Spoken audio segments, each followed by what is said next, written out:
Tonight, we begin a week-long series called Breaking Free. Our reports focusing on the horrors of domestic violence, where no home is immune to this epidemic. It's everywhere, every single day.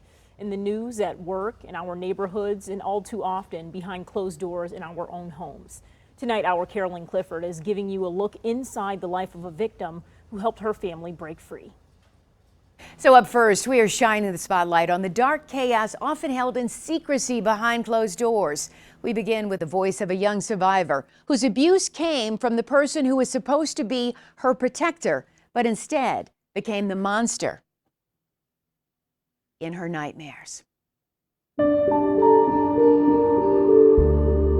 There were bruises on me as young as an infant. I had bruises all over my body from just him being too rough. It's hard to imagine the nightmares that awaited Genevieve Kowalski beyond the front doors of her home as a child. My story begins as a tragic cycle of generational abuse that has been going on for generations. I was abused for the first 16 and a half years of my life by my father. From the outside, her family, mom, dad, and brother appeared to have it all, the perfect, happy life. I went to Catholic schooling my entire life. I was on profound figure skating teams. I was very involved in my community, and so was my father. But inside their house of horrors, her nightmares were real. I was abused sexually, emotionally, mentally, verbally, physically, psychologically, financially. The secrets, dark. My father would feed me alcohol and I would black out.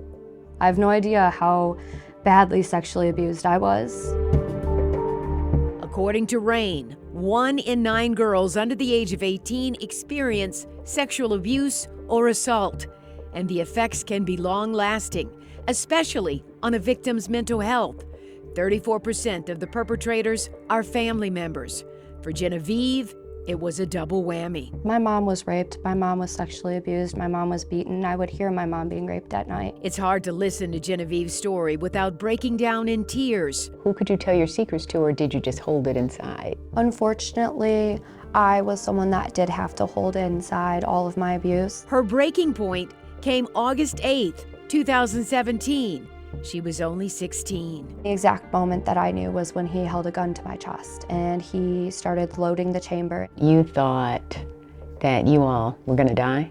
1000%. That night, he attacked her mom, who was recovering from surgery. The next thing I saw was his hands wrapped around my neck and I was being held over the sink, blacking out. Genevieve knew she had to calm him down. There was no phone to use to call 911. There was no keys to escape. He took all of those from us. We had no means of leaving. Like with most abusers, soon after came a flood of apologies. Only this time was different.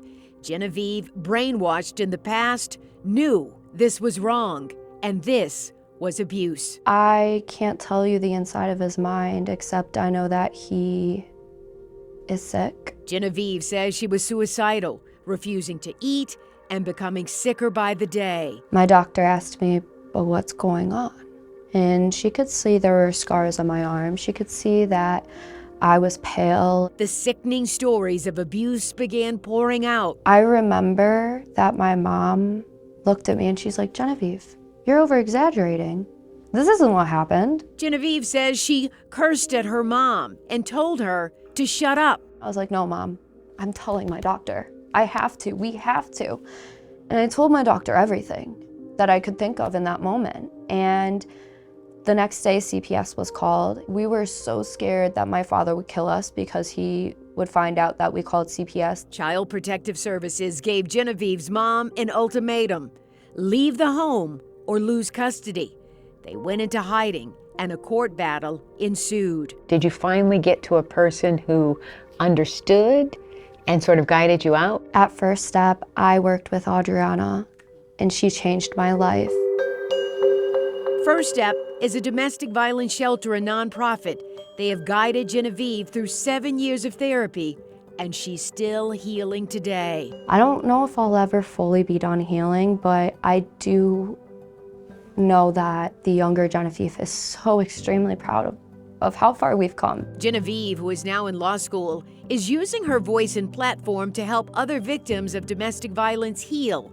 Her mom is one of them. My mom tells me that I'm her hero. At the First Step You Are the Light Gala in November, Genevieve told her story to a sold-out crowd. People gave you a standing ovation, and as you told me at the beginning of this, which now I understand why many people were crying. I finished my speech, I said thank you, and I looked up and I saw people starting to clap, and then I saw people rising. And I just kept looking back and forth and thinking, they're clapping for me. They are being touched by my story. They believe me, they're with me, they share my emotions. And it just meant the entire world to me. Lastly, I wanted to know what a young Genevieve would tell herself or others in a similar situation. I want to tell her that your village will hold you together, and I want to tell her that you'll even be loved one day by an incredible man, as I am today. And I think, most importantly, I want to tell her you're more than enough. Certainly you are enough. Genevieve is one brave young lady and is helping so many people by telling her story and her family story. If you or someone you know is facing domestic violence, help is available around the clock. Please call the Michigan hotline on your screen, 866-VOICE-DV. There is always help available. All you need to do is make a phone call. Please do that. And coming up tomorrow, right here on 7 News Detroit at 5, we will tackle how the cycle of domestic violence is broken. We're going to sit down with 3 police chiefs from the biggest counties in Metro Detroit to hear what they are doing to keep victims and their officers safe who go behind the doors on these dangerous runs. That's coming up tomorrow here on 7 News Detroit at 5. As for Genevieve, I just can't say how proud I am of that young lady. I saw that story I don't know how many times and cried after seeing it time and time again, and still almost started crying right now, but just amazing. Powerful story. Absolutely. And to think about the courage it took for her to share with her doctor what was going on, to finally in that moment speak up. And to rescue her family. Absolutely. And like you said, every time a victim tells a story like this, they liberate someone else to tell their story, and so on and so forth. And to seek help, which is so very, Yes, very absolutely. important. Yeah, So. we look forward to tomorrow. Thank you so much. All right, Carolyn, thank you. And you can find Carolyn's entire story right now at WXYZ.com. You will also find a list of resources so we can all work together to put an end to this horrifying epidemic.